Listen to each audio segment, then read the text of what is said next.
desde o início dos tempos, na parte sul das Américas, habita um gigante. Um dos poucos que ainda resta sobre a Terra. É um gigante pela sua própria natureza, e sendo a natureza ele próprio, é feito de rochas, cristais, terra, água, vento, matas e florestas, algumas ainda virgens, que moldam a sua figura. O mundo antigo elegeu as suas 7 maravilhas. Com o correr do tempo as pirâmides do Egito ocuparam sozinhas o pódio desta maratona de arte e beleza produzidos pela mão humana. Foi a vez do mundo moderno escolher outras 7 e dentro destas seleções de maravilhas, o Brasil não elegeu uma só representante. No entanto, poderíamos oferecer às comissões julgadoras de maravilhas, obras de arte que eclipsariam todas as que foram eleitas até agora. Estamos nos referindo ao complexo denominado de O Gigante Adormecido no litoral do Brasil, no Rio de Janeiro. Uma obra de arte, natural, ciclópica, esculpida na cordilheira que circunda a Baía da Guanabara, oferecendo a visão de um gigante deitado eternamente em berço esplêndido, ao som do mar e à luz de um céu profundo. Ele está lá, todo mundo olha, mas como a maioria é cego, poucos o veem. Em todos os elementos que compõem este complexo artístico, foram usadas desde a técnica que os franceses denominaram trompe-l'œil, ilusão de ótica, as mensagens enigmáticas esculpidas como obras de arte e que receberam do vulgo os nomes, Gigante Adormecido, Pedra Santa ou Monumento à Criação, o Velho de Barbas, Portal da Gávea e Esfinge da Pedra da Gávea.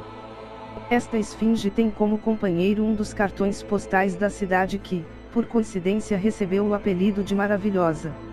Ela, a Pedra da Gávea, é a maior esfinge existente no planeta Terra, só que ainda não foi reconhecida como tal. E algum dia será. Os céticos intelectuais irão emitir os seus arrazoados cáusticos se souberem onde está situada esta esfinge portentosa. Se os céticos forem tão cartesianos quanto aparentam e fazem crer que sejam, eles se calarão quando cientificados de que nas patas submersas desta esfinge, existem inscrições e que estas inscrições já foram traduzidas por um mestre de gabarito incontestável e que são citadas em livros europeus. O mistério ronda toda a Guanabara e se materializa como enigmas nas várias inscrições espalhadas aqui e ali, levantando celeumas e confusão entre os especialistas, indicando origens diversas. Quadros vivos esculpidos pela natureza, sua irmã, nos flancos de uma das montanhas deste complexo, sofrem metamorfoses sob os jogos de luzes e sombras promovidos pelo sol, jogos estes que irão ser repetidos em outros locais do fabuloso e desconhecido complexo artístico arqueológico desta região que, com todas as razões ao seu favor, foi intitulada Cidade de Natureza Maravilhosa. O Brasil não perde o seu precioso tempo com perfumarias, com a arte, por exemplo, se ainda fosse o futebol ou o carnaval, mas, arte. Só que esta tão desprezível arte, neste caso, ganharia o acréscimo da ciência, da arqueologia e da história. Mas isto ainda conta pouco para os nossos governos e os seus ministérios da cultura, ciências e tecnologia. O complexo da Guanabara dá quinal em matéria de tecnologia, haja vista a tecnologia que foi empregada nas construções das suas obras de arte, calculadas, com precisão, para ganharem vida e representarem cenas vivas e diferentes sob a ação do jogo de luz e de sombras armado pelo sol.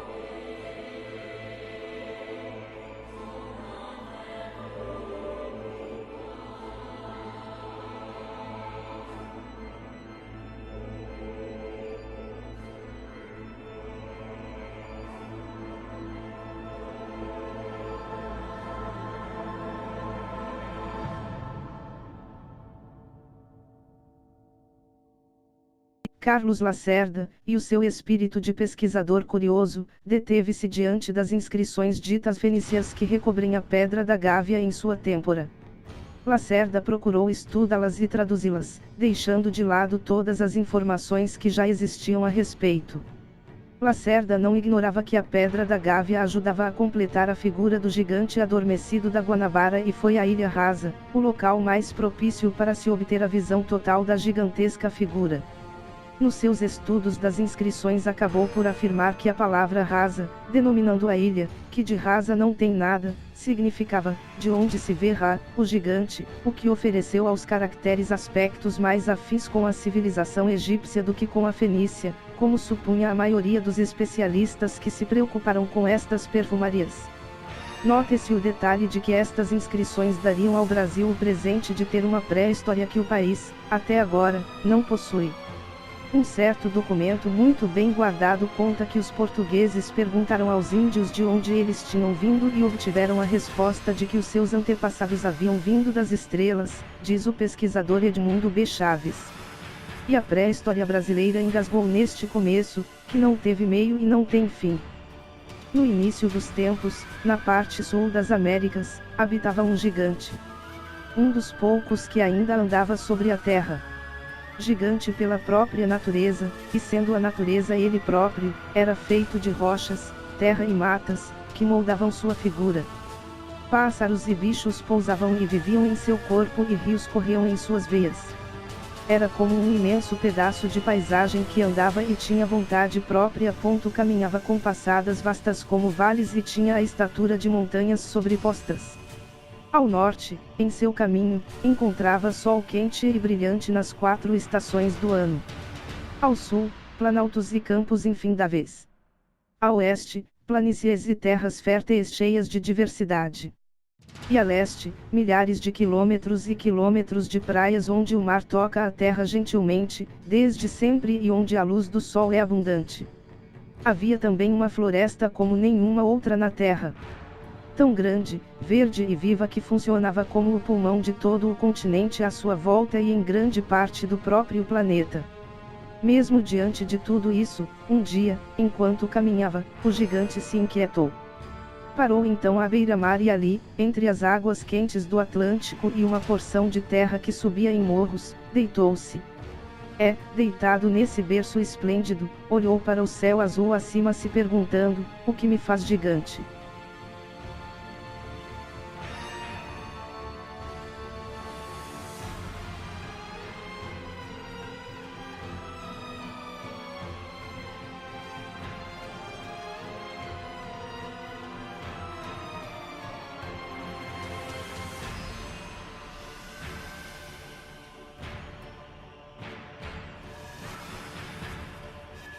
Em seguida, imaginando respostas, caiu em sono profundo.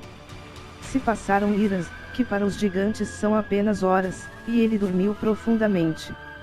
Seu corpo gigantesco estirado, o joelho dobrado formando um grande monte, uma rocha imensa denunciando seu torso titânico e a cabeça indizível, coberta de árvores e limo. Dormiu até se tornar uma lenda no mundo. Uma lenda que dizia que o futuro pertenceria a esse gigante, mas que ele nunca acordaria e que o futuro seria para ele sempre isso, apenas o futuro. No entanto, com o passar do tempo ficou claro que nem mesmo as lendas devem dizer nunca. Depois de muito sonhar com a pergunta sobre si, o gigante finalmente despertou com a resposta. Acordou, ergueu-se sobre a terra da qual era parte e ficou de frente para o horizonte, para o nascer do sol. Tirou então um dos pés do chão e, adentrando o mar, deu um primeiro passo. Um passo decidido em direção ao mundo lá fora para encontrar seu destino. Agora sabendo que o que o faz um gigante não é o seu tamanho, mas sim o tamanho dos passos que ele dá em direção à sua meta. O complexo da Baía de Guanabara. O perfil total desse gigante adormecido pode ser visto da Ilha Rasa, a ilha de onde se vê Ra. Este perfil parece ter sido esculpido na cordilheira aproveitando-se a topografia local, que também dá mostras de ter recebido uma ajudazinha humana modificando um pouco a obra da Mãe Natureza. São mais ou menos 20 quilômetros de comprimento onde se localizam 7 bairros litorâneos do Rio de Janeiro, Barra da Tijuca, São Conrado, Leblon, Ipanema, Copacabana, Botafogo e Urca. Os arqueólogos brasileiros contemporâneos, jamais se deram o trabalho de prosseguir os estudos deixados por seus colegas do século XIX a respeito da estranheza das esculturas localizadas nesta cordilheira. 70 arqueólogos de quase 2 séculos atrás morreram jurando que as formações bizarras não eram produto da erosão e se constituíam em trabalhos devidamente assinados pelas inscrições enigmáticas. O pesquisador Eduardo B. Chaves, após enumerar uma grande quantidade de estranhezas ligadas ao complexo do gigante adormecido, concluiu: é preciso alertar a quem de direito para o fato de uma civilização avançadíssima, talvez até extraterrestre, ter possivelmente estado no Brasil e nos haver deixado um monumento arqueológico de fazer inveja aos mais famosos do mundo.